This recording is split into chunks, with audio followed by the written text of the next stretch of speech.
We are kicking off a special series today called The Four Talks. You know, those important but sometimes uncomfortable conversations you need to have with your loved ones, big and small. Today, the birds and the oldies. Yeah, the American Academy of Pediatrics says the average age of the onstart of puberty is falling. For girls, it's 12, while for boys, it's just 9 years old. Yeah, to get this conversation going, we asked some little ones where they think babies come from. Take a listen.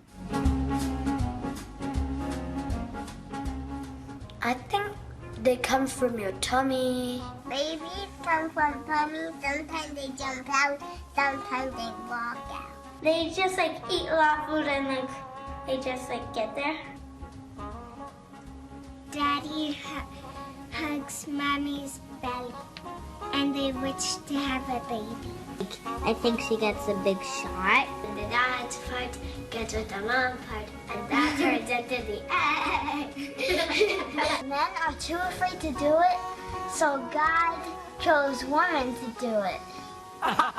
Smart child there. Yes, okay. Here with advice are psychologists Jennifer Hartstein and Amy McCready. She is the founder of PositiveParentingSolutions.com. Two great ladies. Great to see you back. Hey, nice to be here. Yeah, you don't remember having the talk, do you? And Hoda said she never had the talk. I don't think my parents ever sat us down. Is it a generational thing? Are people now just much more open about having that talk? Well, it's funny. I don't remember having the talk, but my parents are pretty open, so I think I might not remember it because it was part of our conversation. Yeah. And I think what we are aware of is kids are starting, as we noted, puberty so much earlier that those conversations are happening much earlier, and they're bombarded with messages about sexuality so much earlier. We need to be answering those questions. How early do you think we should have the talk? Well, believe it or not, you're going to start when they're toddlers. You know, it's not one big talk. It's a series of conversations you're having over the years. So when they're toddlers, you use the correct names for their body parts, and you talk about it very conversationally. I tried. They didn't like them. What, they were laughing or what? They would, no, Cassidy insisted on Wang and Gina. Which is okay because she does know the right words. You know, she can choose to call them whatever. You know, she might call her elbow something else. But as long as she knows and the kids know what the real language is. But why is it so important to have the real language? Like, so what? It teaches them how to be more comfortable in their bodies. And we know that research show that they might not have sex as early as other kids that don't know the different language. It builds self-confidence.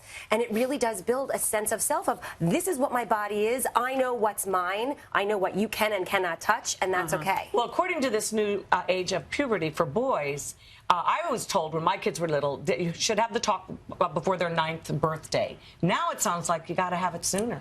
Yeah, so, you know, in preschool even, you know, you're going to be talking in very simple terms. Like if they ask you questions, you're going to answer them honestly and simply. But certainly by elementary, you want to be talking about anatomy, talking about what intercourse is, how male and female bodies fit together like puzzle pieces. You want them to know what they can expect in puberty. They need to know those things earlier than in the past. Should you wait till they ask you? Because some kids just mature later than other kids. You don't want to rush them. But you don't want them finding out in the That's right. Exactly. You don't want playground talk, right? Exactly. You want to be able to give them appropriate and true and factual information.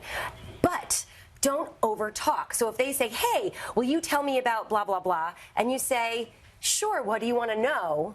They might say, "Nothing, I just, that's okay, I'll talk to you about another time," right? Yeah. So sometimes we as adults feel like we need to give more information than our kids are ready give for. TMI. Though kids don't even get to have a childhood anymore. I know, you're racing through everything. It's unbelievable to me. Well, and I think, too, parents worry about having this conversation because they think, well, if I talk to my kids about contraception and about sex, it means that I condone it.